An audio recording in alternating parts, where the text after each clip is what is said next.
Bonjour, nouvelle vidéo cette semaine suite à nouveau à une question de Daniel qui m'a envoyé un petit article d'un Suisse qui s'appelle Werner Munther, et ce monsieur a la particularité donc d'avoir écrit un article sur le changement climatique alors qu'il est lui-même climato-sceptique. Alors pourquoi est-ce que je traite de cette question dans le cadre des vidéos du café, alors qu'on est censé juste traiter de questions locales?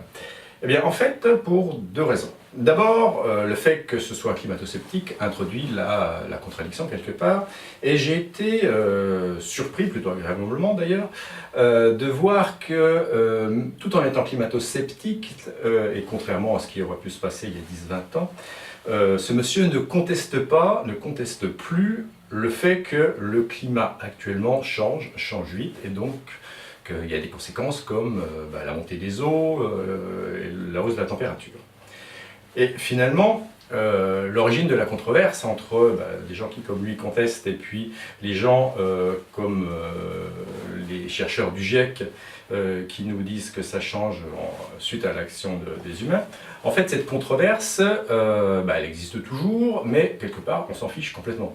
C'est-à-dire que pour ce que nous traitons nous comme problèmes locaux, l'origine du problème est sans doute très intéressante intellectuellement à discuter, mais bon, comme il n'y peut rien, on ne va pas s'y attarder. Par contre, les conséquences, on doit s'y attarder.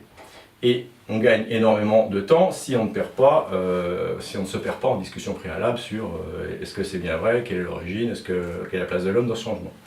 Donc, une première chose, que vous soyez climato-sceptique, c'est-à-dire que vous ne pensiez pas que l'action humaine induit beaucoup de choses dans le changement climatique, ou bien que vous soyez plus dans la vision du GIEC, peu importe, c'est un fait, le climat change et nous devons faire des choses. Ensuite, donc, ce changement est certes planétaire, mais localement, ça a bien des conséquences très fortes et qui commencent à être sérieusement visibles.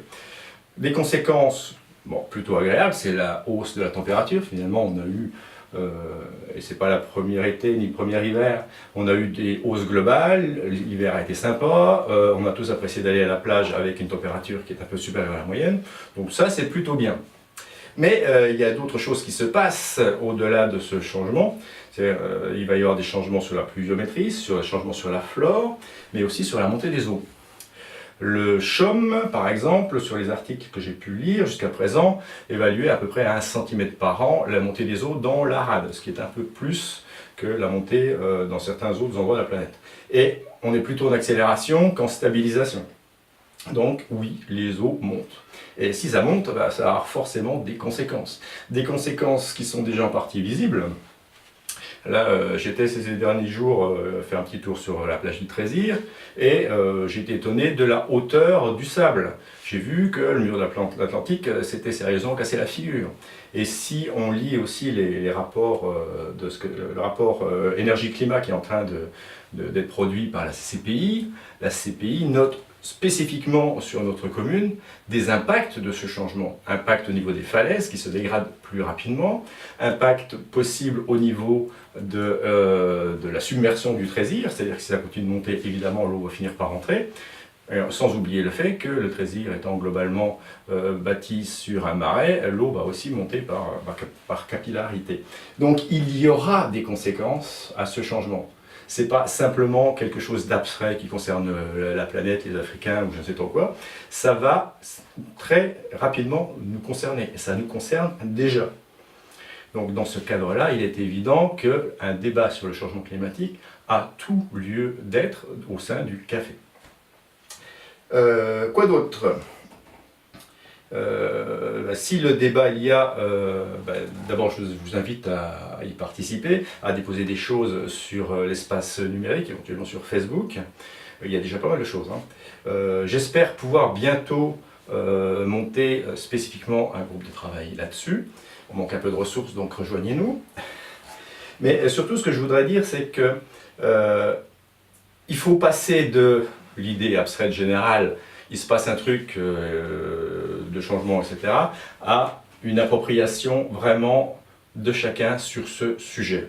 C'est un sujet qui n'est pas facile, C'est pas facile de se dire qu'il va falloir peut-être construire des infrastructures ou peut-être en détruire ou je ne sais trop quoi. Mais si on ne le fait pas à temps, on le fera forcément trop tard. On a à peu près 10 à 15 ans pour gérer les choses à Plougonvelin. Si on commence maintenant, on a un peu de temps de réflexion, un peu de temps d'action et ça devrait bien se passer.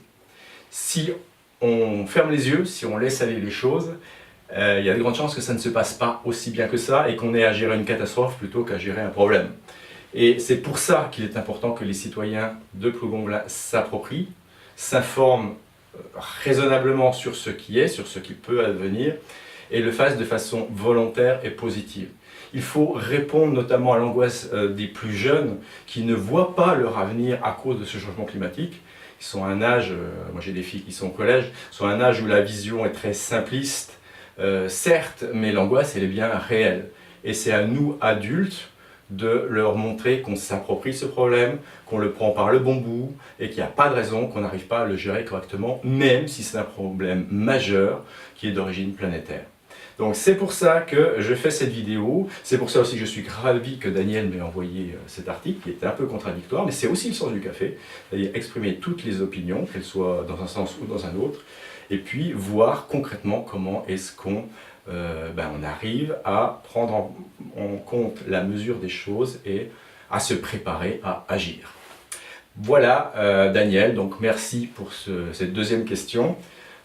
J'espère que tous les Plougonvelinois intéressés par ce sujet se l'approprieront et viendront débattre avec nous. À bientôt, merci.